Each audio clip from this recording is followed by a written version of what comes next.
MSME sellers के पास दो अलग लीगल प्रोटेक्शन है लेट पेमेंट के खिलाफ, एक एमएसएमईडी एक्ट में और एक इनकम टैक्स में। दोनों एक साथ काम करती हैं और दोनों के लिए सिर्फ एक कंडीशन है, उद्यम रजिस्टर्ड होना जरूरी है। पहली protection MSMED act 2006 section 16।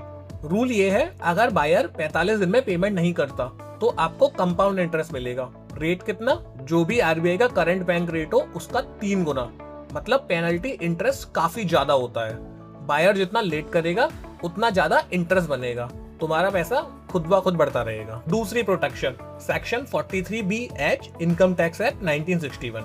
Rule ये है, अगर बायर 45 दिन में पेमेंट नहीं करता तो वो बायर उस अमाउंट को अपनी इनकम टैक्स रिटर्न में डिडक्ट ही नहीं कर सकता जब तक कि पेमेंट ना हो जाए। मतलब बायर की टैक्सेबल इनकम बढ़ जाएगी, यानी कि उसका टैक्स भी बढ़ जाएगा और उसका सीधा सीधा नुकसान हो जाएगा। मान लीजिए मोहन की एक प्रिंटिंग शॉप है, उद्यम रजिस्टर्ड। एक कंपनी ने 2 लाख का ऑर्डर दिया और पेमेंट 90 दिन के बाद की, तो क्या होगा? पहली चीज, मोहन को आरबीआई रेट का 3 गुना इंटरेस्ट मिलेगा उस पूरे डिले पे। और दूसरी चीज, कंपनी वो 2 लाख रुपए अपनी आईटीआर में डिडक्ट नहीं कर सकती जब तक कि पेमेंट कंप्लीट ना हो जाए। और जो बायर्स है, सीरियसली सुन लो, अपने एमएसएमई सप्लायर को 45 दिन में पे करो, नहीं किया तो एक तरफ कंपाउंड इंटरेस्ट देना पड़ेगा और दूसरी तरफ अपना टैक्स आप खुद बढ़ाओगे।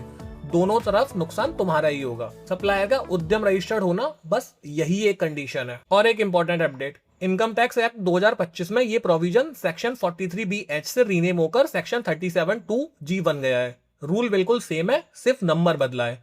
तो अगर कोई नए इनकम टैक्स एक्ट की बात करे तो ये सेम प्रोटेक्शन वहां भी अवेलेबल है। और यदि आप उद्यम रजिस्टर्ड नहीं है अभी तक, तो ये दोनों प्रोटेक्शन आपको नहीं मिलेगी।